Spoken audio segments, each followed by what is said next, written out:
of Inside Indiana Overtime. I'm Alex McCarthy of Inside Indiana, coming to you from Bloomington after watching Indiana up in Madison lose to Wisconsin once again at the Kohl Center. 69-58 is the final tonight, and it's a place where Indiana has had very little luck, or rather has had very little success against Wisconsin in recent years.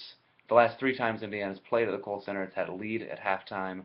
Tonight was no different, and especially those last three times they've had a lead, they've lost all three of those games. And tonight, obviously, is that same result where Wisconsin's kind of able to pull away after halftime.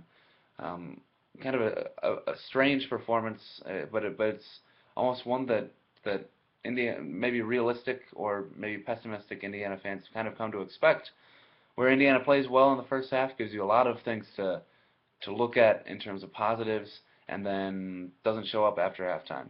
Indiana builds a 10-point lead at the half. Yogi Ferrell hits a three right near the end of the half to extend that to double digits. But a lot of it was built around the way Indiana was able to play defense on Wisconsin in the first half. Holds Wisconsin to just 19 points, 25% shooting from the floor, 1 for 10 from behind the arc, and then everything changed after halftime. Immediately, Wisconsin scores 4 points in the first minute, just totally takes off, erases that Indiana lead in a little over 5 minutes, takes the lead, and even though Indiana was able to tie it up, or I think maybe even retake the lead after that, Wisconsin rolls for most of the game, rides its hot shooting. Indiana's wasn't able to make some shots early on, especially in that half, and they saw that game get away from them. A game where again they were not necessarily in control of it, but they had a lead that you could maybe feel a little bit comfortable um, with, even on the road, even for an Indiana team that's really struggled in the second half. IU's lost four of its last five, and in four of those games, it has led at halftime. The only game where Indiana hasn't led at halftime was at Purdue, when Yogi Ferrell had a shot in the last few seconds that if it had gone down, Indiana would have had the lead. But of course, that didn't go down. Purdue goes on a little run before halftime, kind of pulls away in the second half. Tonight was again an ugly second half for Indiana, and even though you look at the numbers, you look at the box score, Yogi Ferrell scores 24 points, but a lot of that came late. A lot of that came, you don't want to really call it garbage time, but it was time when the game was decided, basically, when you were pretty sure that Wisconsin was going to win that game.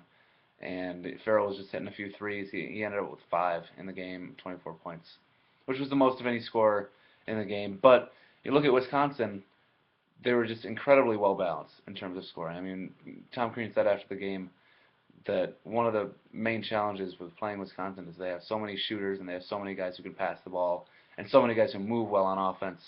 They had all five of their starters in score in double digits tonight, and on the other side of that, Indiana only has two scorers who score more than 7 points.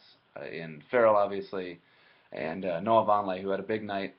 He scored 18 points, which is one short of his career high of 19, and almost more importantly than that, he gets 15 shots from the floor, which ties the most that he's had in Big Ten play, with when he took 15 against Northwestern when Indiana lost to them in January. But Vonleh takes 15 shots. It's his second straight game with double-digit field goal attempts. That's the first time that's happened in Big Ten play. He takes three threes. He is also kind of able to work his stuff inside, and some little jump hooks and stuff like that, which is huge for Indiana to be able to find ways to utilize Vonleh all over the court, because he's a guy. He hit two of his three threes. He was hitting shots inside. He was kind of exerting his dominance at times when Wisconsin was maybe playing with a smaller lineup, and Indiana was able to find him successfully all night, basically all night. And he scores those 18 points, and he's able to kind of show off his tools. But early on in that second half, Indiana just wasn't really able to get anything going on either end of the court. They were kind of letting a lot of Wisconsin shooters get free. Ben Brust, I think, hit three threes in the first 7 minutes. Sam Decker hit a couple. Trayvon Jackson hit a couple.